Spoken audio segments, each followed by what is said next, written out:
जल में ही छोड़ दिया।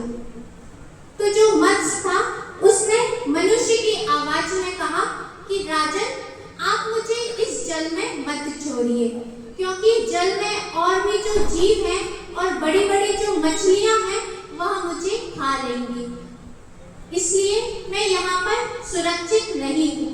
आप मुझे कोई सुरक्षित स्थान में ले चलिए। जो मनु जी थे उन्होंने अपने कमंडलू में उस मछली को डालकर अपने आश्रम में ही लिया, और लेकिन थोड़े ही क्षणों के पश्चात वह जो मछली थी उस कमंडलू से भी बड़ी हो गई और सत्यव्रत मनु से कहा कि राजन, अब मैं कष्ट पूर्वक भी इस कमंडल में नहीं रह पा रही हूँ, अब आप मुझे कोई और स्थान दीजिए।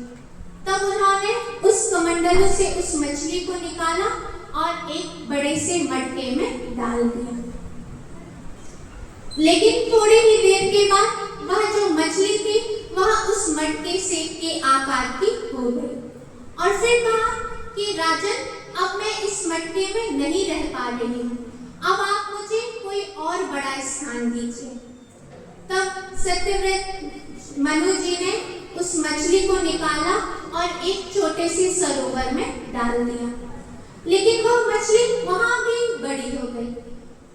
फिर कहा कि मैं यहाँ पर सुखपूर्वक नहीं रह पा रही हूँ। तब मनु जी ने उसे निकाला और समुद्र में डालने के लिए चले गए। जैसे ही समुद्र में डाला तो वो जो मछली थी उसने और बड़ा आकार धारण कर लिया, और फिर मनु जी से कहा कि राजन, आप मुझे इस समुद्र में अकेले मत छोड़िए, क्योंकि यहाँ पर मुझसे और भी बड़ी बड़ी मछलियाँ हैं जो मुझे खा लेंगी।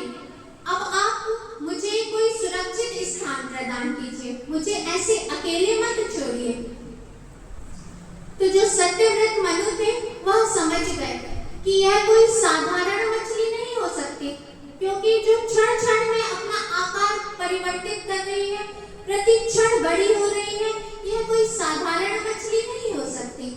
इस प्रकार मनु जी ने विचार किया और फिर हाथ जोड़कर प्रार्थना की कि भगवान, मैं आपको समझ गया, यह कोई साधारण मछली नहीं है, आप ही हैं जो इस मत्स्य के रूप में मेरे सामने आए हैं। फिर भगवान ने कहा कि राजन, आज से 7वें दिन प्रलय काल उपस्थित होगा और जितनी भी यह पृथ्वी है यह सब समुद्र में समा जाएगी। अब आप जैसे ही जब यह प्रलय काल उपस्थित होगा तब मैं एक विशाल नौका का प्रबंध करूंगा, आप उस नौका में सवार हो जाइएगा और सप्तऋषि भी आपके साथ में होंगे।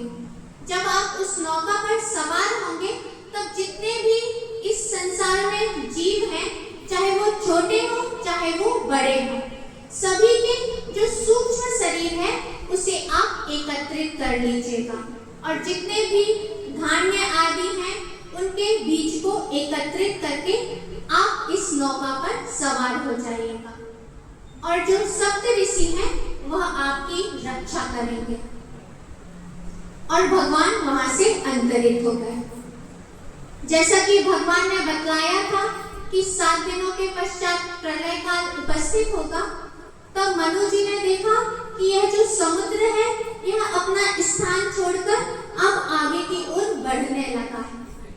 तब मनु जी समझ गए कि जो भगवान ने समय बतलाया था वह समय अब आ गया है।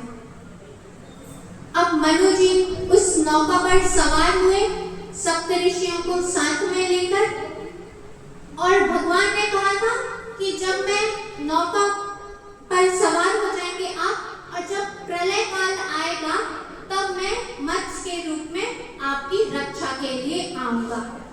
तब आप वासुकी नाग को मेरे इस सींग से अपनी नाव को बांध लीजिएगा और मैं प्रलय काल में आपकी रक्षा करूंगा।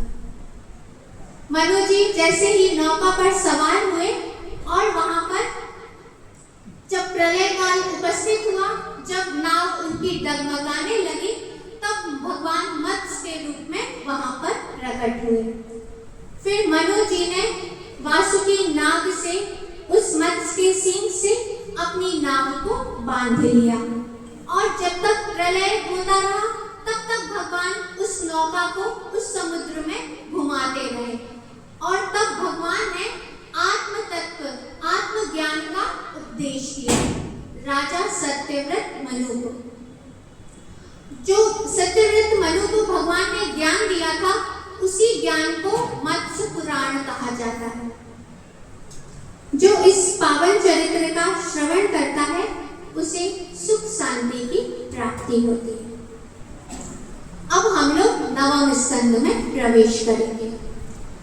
नवम स्कंद में मुख्य रूप से दो प्रकरण हैं, सूर्य वंश का वर्णन है और चंद्र वंश का वर्णन है। तब राजा परीक्षित ने शुकदेव जी से कहा कि अब मैं आपसे मनु जी के वंश का वर्णन श्रवण करना चाहता हूँ। शुकदेव जी ने कहा कि यदि मैं आपको मनु जी के वंश का वर्णन सुनाऊं तो सैकड़ों वर्षों में भी उनके वंश का वर्णन नहीं हो सकता है और आपके पास में तो केवल 7 दिन की ही अवधि है। तब मैं आपको संक्षिप्त में ही मनु जी के वंश का वर्णन सुनाता हूँ। शुकदेव जी ने कहा कि जो मनु जी थे उनकी पत्नी थी जिनका नाम था श्रद्धा। अब जो शुकदेव जी हैं उन्होंने सबसे पहले सूर्य वंश का वर्णन किया। सूर्य वंश का वर्णन करते हुए शुकदेव जी कहते हैं कि भगवान नारायण के पुत्र हुए ब्रह्मा, ब्रह्मा के पुत्र हुए मरीचि, मरीचि के पुत्र हुए कश्यप।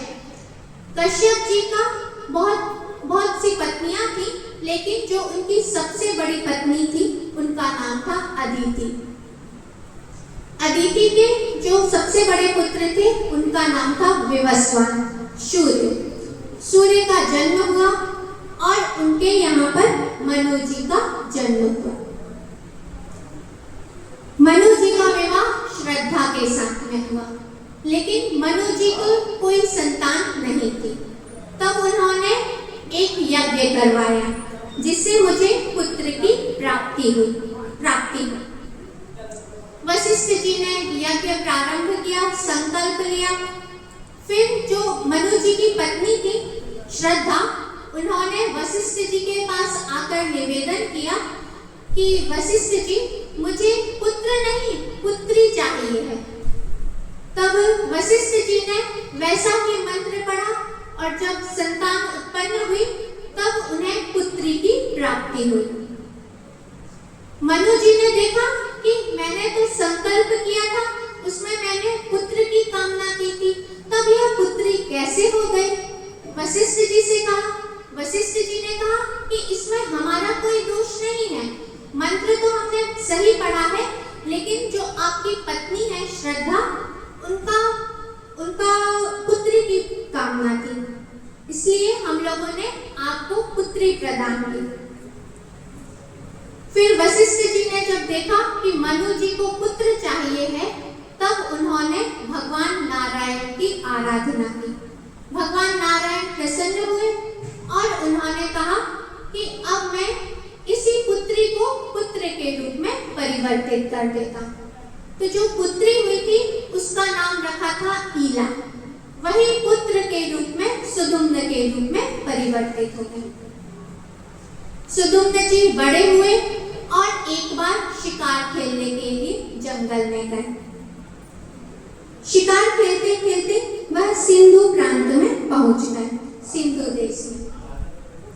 जैसे ही उस सिंधु देश में प्रवेश किया उन्होंने, तो जो राजा सुदुम्न थे वह स्त्री के रूप में परिणित हो गए और जो उनका घोड़ा था वह घोड़ी बन गया और जितने भी उनके साथी थे, सैनिक थे, वह सब स्त्री के रूप में परिवर्तित हो गए।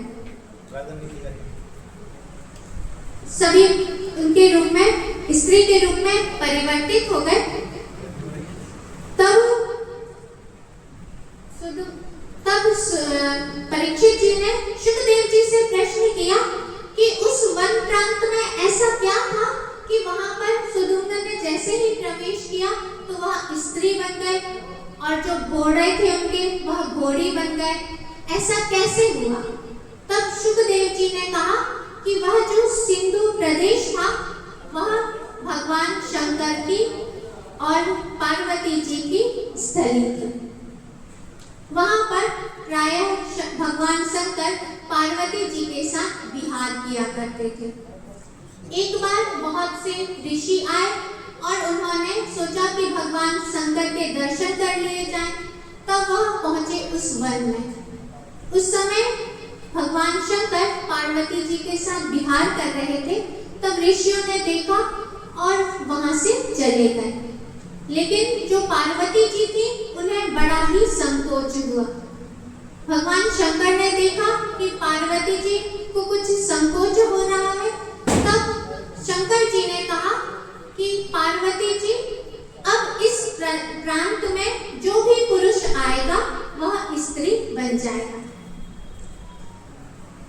इसी कारण वह जो वन प्रांत था वह भगवान शंकर के शाप से शापित था। जैसे ही कोई पुरुष वहां प्रवेश करता था तो वह स्त्री बन जाता था। अब जो राजा सुदुम्न थे वह स्त्री बन गए और वहीं पर ही विचरण करने लगे।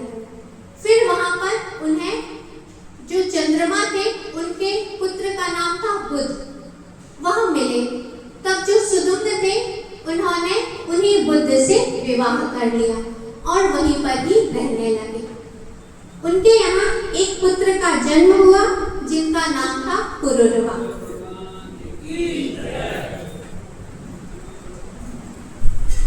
बोलिए भक्तवत्सल भगवान की जय। पूज्य सद्गुरुदेव भगवान